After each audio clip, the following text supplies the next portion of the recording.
Assalamualaikum warahmatullahi wabarakatuh. Apa kabar teman-teman? Semoga kabarnya baik-baik saja ya. Kembali lagi dengan saya Syed Manafis. Pada video kali ini saya akan menunjukkan materi minggu ke-14, yaitu pada mata kuliah pemrograman S1 yang telah saya pelajari, yaitu mengenai JSON atau JavaScript Object Notation. Yang mana JSON ini berguna saat kita ingin menyimpan maupun bertukar data. Itu datanya itu data eksternal yang telah disiapkan oleh orang. Nah, contohnya itu seperti ini yang sudah saya buka, API mengenai COVID-19. Di sini ada data secara global, ada data per negara, countries. Nah, tampilannya seperti ini karena sudah saya tambahkan extension JSON View. Lalu kalau kita matikan JSON View-nya, nanti datanya itu berupa JSON. Data JSON itu seperti ini. Lalu dengan adanya extension ini kita bisa dengan mudah membaca data-datanya. Lalu data-data ini kita bisa menampilkannya ke dalam web yang telah kita buat. Contohnya seperti ini. Di sini saya membuatnya persebaran COVID-19 secara global. Yang pertama ini bagian atas itu data secara global. Lalu yang dalam tabel ini data per negaranya, yang countries itu. Nah, di sini terdapat efek hover, yaitu ketika kita mengarahkan kursor ke suatu elemen, maka terdapat perubahan. Itu saya sini menggunakan opacity-nya yang berkurang. Lalu pada tabel, yaitu hovernya itu menambahkan background warna putih. Lalu untuk codingannya sendiri, pertama saya memulainya dengan membuat struktur data secara global, yaitu pada body, yaitu terdapat ada div untuk head mengenai persebaran COVID-19, lalu div wrap ini akan yang membungkus keseluruhan datanya, yaitu mengenai data terkonfirmasi pada hari ini hingga total meninggal. Lalu kita lanjutkan dengan membuat tabel data tiap negara. Di sini ada HR untuk horizon, lalu di sini div class container, lalu ada table. Di sini saya menggunakan table head untuk table row dan table headnya. Lalu table body akan berguna untuk menampilkan data-data yang mengenai tiap negara. Lalu lanjut kita masuk ke JavaScript-nya, yaitu menampilkan API data global. Jadi pertama kita buat data corona, yaitu akan menyimpan seluruh data dari API-nya itu. Lalu di sini kita buat konstanta global yang akan menyimpan data yang khusus global.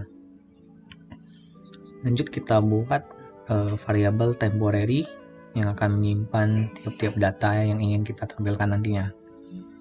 Lalu kita masukkan data ke dalam temporary-nya itu.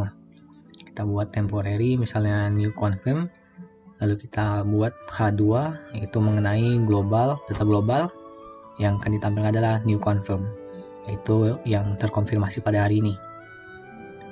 Kita lanjut menampilkan data global dengan inner HTML. Sini contohnya adalah dokumen get element by new positive, yaitu ada H4 nya. Lalu dia akan inner HTML temporary new conf. Lanjut kita menampilkan API data negara. Di sini kita buat konstanta countries yang akan menyimpan data secara data countries. Lalu ada if jika panjang datanya lebih dari 0, maka kita buat temporary. Lalu setiap data countries itu akan kita buatkan data ke dalam table, itu temporary, table row. Lalu ada datanya, yang pertama adalah country, yaitu nama negara. Lalu di sini kode negara, total terkonfirmasi, total disembuhkan, dan total yang meninggal. Lalu kita tampilkan datanya itu dengan inner HTML dengan get element by ID, yaitu pada table body.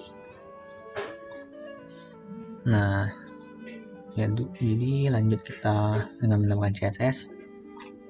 Sini secara keseluruhan paddingnya itu dan marginnya 0.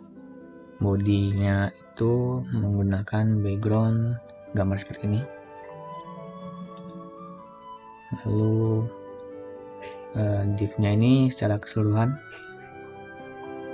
displaynya blok. Lalu H2, H1 dan H4 itu teksnya itu berada pada tengah-tengah. Horizon line-nya itu saya membuatkan efek dot, yaitu ini, lupa titik-titik dia jadinya. Lalu sini table dengan bordernya collapse, terus elegant center. Saya juga menggunakan border. Lalu sini cuman CSS sederhana saja untuk table head dan table data. Lalu di sini yang hovernya itu backgroundnya akan berubah menjadi putih. Yang ini table row akan berubah menjadi putih. Lalu di sini saya menggunakan displaynya secara flex, itu yang bagian ini tadi, yang persebaran COVID-19. Yang menggunakan flex. Nah itu juga tadi yang hovernya itu opacity, yang akan jadi agak pudar ya kalau kursor berada tepat pada elemennya. Nah, lalu sini saya menambahkan tag elemen, itu pada div-nya itu ketika ukuran layar 850 pixel dia akan berukuran 50%. Sini saya contohkan sedikit responsif ya webnya. Nah jadi dia akan terbelah dua begini, lalu jika kita kecilin lagi dia akan full. Nah jadi seperti itu. Nah jadi seperti itulah materi yang saya implementasikan pada minggu ke-14 pada web persebaran COVID-19 secara global. Lebih dan kurang saya mohon maaf. Assalamualaikum warahmatullahi wabarakatuh.